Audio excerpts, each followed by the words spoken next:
Right now, though, we're going to talk about some stuff that I find to be incredibly important to me because this is about the AFC playoff picture. Yeah. I mean, it is so incredibly convoluted right now. It's really hard to find our way through it, but Michael's been doing the research. Michael's been doing the work. Let me just set this up for everybody right now. There are 5 teams in the AFC with the exact same record. 5 teams with the exact same record. The Titans, the Dolphins, the Ravens, the Browns, and the Colts are all at 10-5. Now, right now, a division leader is the Titans. The Titans are the division leader of their division. The Colts and the Titans are in the same division. The Colts are currently on the outside looking in, and the teams that are on the inside right now are the Dolphins with the first seed, wild card seed, that is. The Ravens have somehow come back and gotten themselves the second wild card seed, and the Browns have the third wild card seed. Now, I know it's very confusing, but I put the graphic up so everybody could see it and see what's going on for those of you watching live. And now Michael, who's been actually trying to figure this out for the last 3 days, says he has cracked the code and he has figured it all out. So Michael, please help the rest of us because I can't figure it out. Well, no, it's confusing, but it's also extremely exciting, and it's going to make Week 17 of the NFL, which can sometimes be a bit boring. It's going to make it extremely entertaining, I think. Yeah. And I love it for that reason. So let's start with my Baltimore Ravens, okay? Now, Baltimore Ravens, 10-5, currently in the wild card spot. If the Ravens win, they are in. If they take care of business like they should against the 4-10-1 Cincinnati Bengals on Sunday, the Ravens are in the playoffs. It doesn't matter. Win, and they're in. However, if the Ravens lose, they would also need the Cleveland Browns to lose to the Pittsburgh Steelers, and they would need the Indianapolis Colts to lose to the Jacksonville Jaguars. Actually, they would just need either one of those two to lose. So if the Ravens lose, they need either the Browns or the Colts to lose, as the Ravens have the tiebreaker over both of those teams. Okay. Here's where it gets a little more complicated. If the Ravens end with a tie, if they tie the Bengals, then they would need the Dolphins to lose, or the Tennessee Titans to lose, or the Cleveland Browns or Indianapolis Colts to lose. Does that make sense? So let me ask you a question. Yeah. The Ravens, let's say the Ravens lose. Okay. Let's just say the Ravens lose. Yeah. And let's say Tennessee loses. Okay. Who makes the playoffs?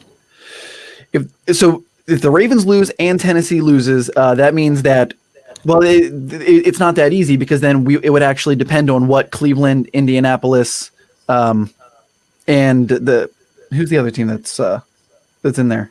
The Browns. And the Browns, right? No, I said Cleveland. It's Cleveland. Oh, yeah, you're right. Cleveland, Indianapolis, and Miami. It won't matter what happens to the Dolphins, but so that's a little too complicated. Let's simplify it. You're saying if Baltimore loses, then the only way that they can get in is with a Browns loss or a Colts loss. Okay? Wow. That's it. I tell you, when you talk about the lack of parity in the NFL this year, and we've had this discussion before about how in many years before you never know who was going to win. You could always count on a few underdogs coming in. This year you haven't seen that. Yeah. The parity that you do not see this year is reflected in the records that you are going to, and the records that you're actually going to be seeing going into the playoffs right now.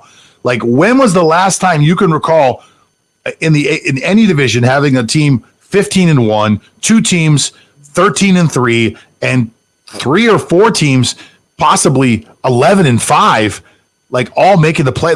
All these teams are just so incredibly like unbalanced, in my opinion. Like there's the cream has risen to the top this year better than ever before because.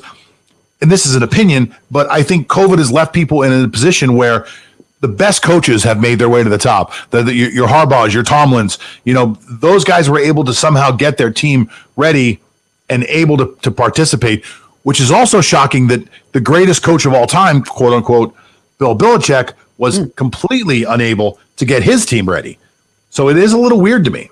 That's a great point. And I think to that point, COVID did, like I said, there was a lack, no training camp, and then no preseason. So a real lack of practice and familiarity with a lot of these teams who have new quarterbacks or young quarterbacks. And I think the empty stadiums give the experienced field managers like your Aaron Rodgers, your Drew Brees, your Patrick Mahomes. It gives them, even Tom Brady, it gives them even more of an advantage because they are just able to hear and command the entire thing. So that, I think, explains a little bit of the parity, but it certainly is evident here. All right, so that's and one of the things you really didn't mention, though, is the fact that there's been a lack of practice as well. These guys aren't actually practicing. So the older teams, I think, have done a little better with being able to wrap their head around concepts over a Zoom meeting than some of the younger teams have.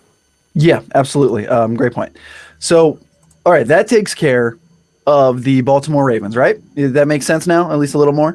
Yes. All right, let's move on to the Cleveland Browns. If the Cleveland Browns win, then they are in. Okay, the win and in for the Cleveland Browns against your Pittsburgh Steelers, who are not starting Big Ben. I think Mason Rudolph's going. I imagine a couple other starters are going to sit. I don't know why they'd really take James Conner out there with his injury history. So doors open for Cleveland. However, they are the Browns, and they lost to the Jets last week. They could brown it, pull a Browns, and lose somehow to Mason Rudolph. Tragic.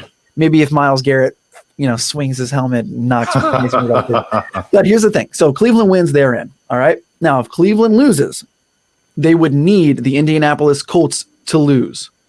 Or, if Cleveland loses and the Colts lose, Cleveland's in, Tennessee's out. I'm sorry, Indianapolis is out. The Colts play the Jaguars, though, right? That's correct. Okay. So, that doesn't seem likely that the Colts will win. However, it's the NFL. Nothing's guaranteed.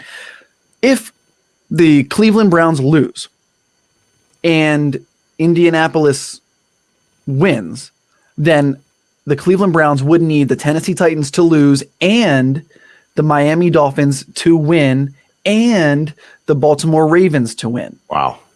What a mess. It's a little bit of a mess for Cleveland. Although they are in control of their own destiny, as they say. Cleveland wins, they are in. Well, just so everybody knows what's going on over the weekend too, the Dolphins play the Bills.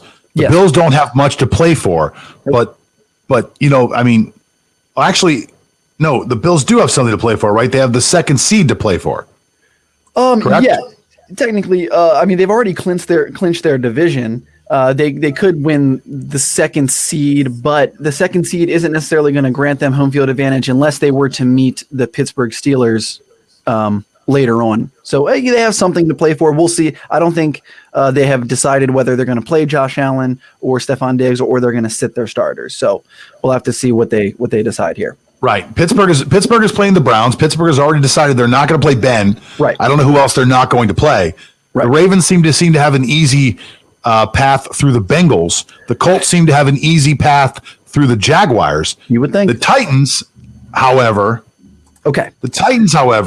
Yes. I mean, this doesn't sound like a hard one, but given the J.J. Watt explosion that we just saw recently, the Titans have to play the Texans, and I that one makes me a little nervous. Well, also Romeo Cromwell said that if Deshaun Watson is healthy, he's playing, and he's going to go out there, and they're not playing for anything except, I guess, a little bit of pride here, which J.J. Watt has, Deshaun Watson has. These guys are professional athletes, and I don't think J.J. Watt is talking about Deshaun Watson. I would hope not when he made those comments, being angry with his team. So the Titans situation is this: if the Titans win, they're in. All right, win and in for the Titans. If the Titans lose, they would also need the Indianapolis Colts to lose because they are both in the AFC South. They would then clinch the AFC South if both lose. Okay. If Tennessee ties, then they would also need the Indianapolis Colts to tie, as they would have the same record, and then the Tennessee Titans would again win the AFC South. Tennessee clinches if the Baltimore Ravens lose, if the Miami Dolphins lose, and if the Cleveland Browns lose. Any of those three teams lose, it doesn't matter what Tennessee does, they're in. Whether they win the AFC South or not, they'll either get their division or they will get the first wild card spot. Does that make sense?